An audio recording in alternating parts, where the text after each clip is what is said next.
we discussed how why a tzaddik suffers sometimes. We said tzaddik suffers because he has sins that he did privately. He might suffer because Hashem wants to give him suffering in Olam Hazeh, so he doesn't suffer in Olam Haba. And we said also because maybe he didn't rebuke sinners that he was supposed to rebuke, so that's a sin also. Now we're going to focus the other side. We're going to focus, why do wicked people prosper? Why? It should be that they should get punished, no? So it says the Chovot Levot, Tovat Akel Yitbarach Al Rasha. Hashem bestows goodness on wicked people. He says there could be a few possible reasons. Number one, Yesh Tiyeh Ba'avur Tovah Shekadmano. Maybe there's some good deed that he did. And Hashem's rewarding him for his mitzvot in Olam Hazeh. Really reward. The Gemara says, Schar mitzvah b'haya amaleka. There's no reward for mitzvot in this world. Why? Because it's not fair. Hashem's selling you short when he gives you reward for all the mitzvot in Olam Hazeh. You're supposed to get all your reward in Olam Haba. And the Rambam says that, so then why do righteous people get blessed for this, that they do mitzvot? Is because Hashem says in the Pirkei Avot, Schar mitzvah. The reward for a mitzvah is another mitzvah. How are you going to do another mitzvah if you don't have money? How are you going to do another mitzvah if you don't have a place to live? So Hashem gives you all the prerequisites to do the next mitzvah, and then that's a blessing also. But the real reward is only in Olam Haba. But the wicked person, the wicked person, he doesn't even get the reward in Olam Haba. He gets short sailed. Hashem, gives him the shorter end of the stick and gives him the reward in Olam Hazeh. Because in this world is limited. In this world, in Olam Haba is unlimited, so you can't compare. So, but he got the short end of the stick, and Hashem rewarded him in this world. The righteous, Hashem delays their reward to Olam Haba, but the wicked, they get it over here. As it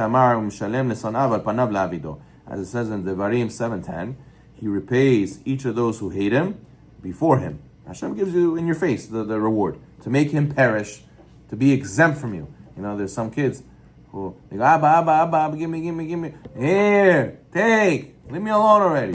So Hashem says the same thing over here. The wicked guy, leave me alone, take your reward for your mitzvah, I don't want to deal with you. Onkelos explains in Aramaic,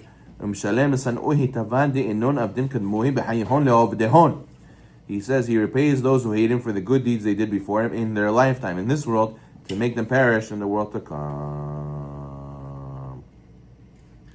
Ouch. Okay, he says the reason why a wicked person has to receive his reward in this world rather than Olam Haba is sometimes because his sins are so severe, he doesn't get Olam Haba at all. He doesn't get Gan Eden at all. So how is he going to give him reward for the mitzvot he did if he's not going to get any Gan Eden at all? So he has to give it to him here. He has to give him Olam Hazeh. In other cases, it's because his mitzvot were not done to fulfill the will of Hashem. But he did mitzvahs because of some ulterior motive, self-aggrandizement. These essentially are false mitzvot, which you're not allowed to receive payment in the world to come, in the world of truth. Because you didn't do the mitzvah for the truth, you did the mitzvah for yourself. So therefore you don't get reward in the world of truth. You have to get it in this world. And this world is called the world of lies. So therefore that's why you get it over here as well. Okay. Sometimes, reason number 2, is sometimes the wealth of a wicked person is given to him in the manner of a deposit. Sometimes the wicked person is very wealthy. Why? Because really that wealth is not for him. That wealth is for his son who's a tzaddik. Right? Let's say the father doesn't learn. He doesn't learn. He works. He loves working. So he works. Hashem made it that his work gives him a lot of parnasah.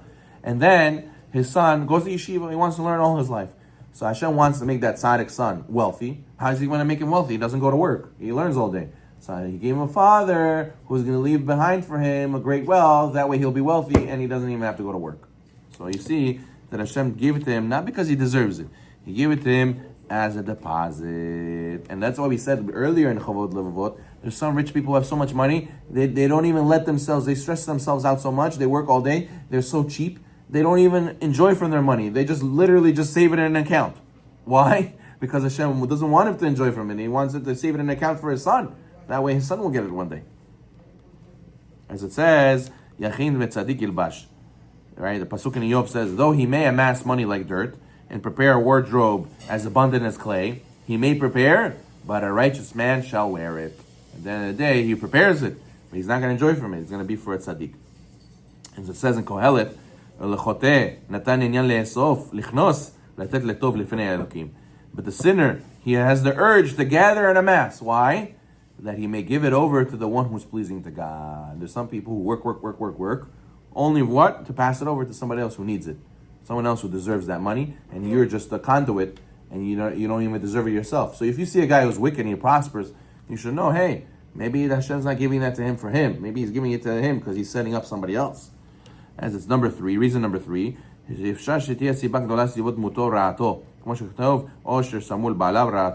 maybe Hashem's killing him. Some people are workaholics. Some people get so much stress from the money. Maybe Hashem is taking him from this world via killing him through his own money. That really, being wealthy is bad for him. It's not good, healthy for him. So therefore, the wicked is suffering. Why is the wicked prospering? He's not prospering. All this money only gives him stress, and he's dying because of this money. Reason number 4. He says, maybe Hashem is being patient with the wicked person until he repents, and then he's being worthy of his wealth, right? Look at King Menashe. King Menashe made everybody serve Avodah Zarah, right? He was a descendant of King Solomon. And he was very wicked for 22 years of his reign. Hashem allowed him to remain in power. Why? Why is Hashem rewarding him? Because Hashem knew that eventually he'll do teshuvah, and he ended up doing it. Number 5, maybe the wicked person is getting rewarded because of the earlier pious deed of his grandfather or his father. Zchut avot, right? As it says by the Yehu ben Nimshi, right? It says the Melachim Bet, Kings 2. And it says, B'nei Rev'im yeshvu lecha al kisei Yisrael. You have done well, which is done proper in my eyes. You have done to the house of King Achav what was good in my heart. 4 generations of your descendants will sit on the throne of Israel. Already Hashem promised Yehu that 4 generations will sit on the throne. What if his son's Rasha? No, it doesn't matter. You deserve it, your descendants are going to have the throne. So you see that the Zchut Avot goes even to the kids that are wicked. So if you see a wicked guy, could be that his father is righteous and Hashem has to pay the son no matter what. Finally, we'll do number 6, last one.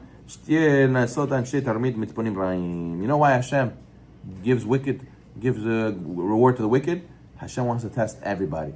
Hashem wants to see who's real, who's not. Those people who are not so real and they're only doing things to get reward, what do they say? Oh, this wicked guy, he has a good life. I don't have to be a tzaddik to have a good life. I could be wicked too. And he goes and runs and becomes wicked. But a person who really serves Hashem, he's not going to go, so what, the wicked guy has parnasa? I want to serve Hashem. So he's real. So the Hashem does it to expose the frauds, in order those who are really evil on the inside. When they see the wicked people are successful, they quickly run to turn towards their superficial service of Hashem. They turn away. They connect to those wicked people and they want to learn from their ways. And at the same time, one who's pure-hearted to Hashem, he doesn't go to the wicked people. Hashem sees he's trustworthy. Opposite, the guy who's righteous, he suffers, he endures the punishment, he endures seeing those guys suffer, prosper, and he's suffering, and he doesn't care to connect to them. On top of that, those guys make fun of the tzaddik, they put him down, and he gets the reward for all this commitment that he made to Hashem. Like the story of Eliyahu with Izebel. What was the story with Eliyahu and Navi and Izebel? After the prophet Eliyahu confronted the prophets of Baal, right, the false prophets of Baal in Mahan Carmel, he had all of them killed. The wicked queen Izebel told her soldiers to kill Eliyahu, and Eliyahu was forced to live in the wilderness, right? That's when the birds brought him food, right? And he had Uber Eats in the middle of the forest. Hashem gave it to him free delivery, right? Why? To give reward to Eliyahu for this, that he stood up against people who were serving Avodah Zarah. And even though he was getting prosecuted, he didn't think twice about leaving Hashem. So you see that Hashem tests the wicked by giving a wicked man prosperity in order to give him more reward to the tzaddik and to see who's strong to Hashem. That's what the Chafetz Chaim says in the end of days. It's going to be such a test in Emunah. It's going to be like people holding a rope, and the rope is going to be shook very strong. Only those who have strong Emunah, they hold on. Those who don't have such a strong Emunah, they say, oh no, Jews getting prosecuted. Oh no, the politicians are not following and helping the Jews anymore. What's going to be? They get scared. They might throw off their kippah and throw their religion away. Because, what's the point of being a Jew? But a person who has strong emunah, no matter what happens, he'll stick with Hashem. I'm never going to give up Hashem for anybody else. Baruch Adonai Olam.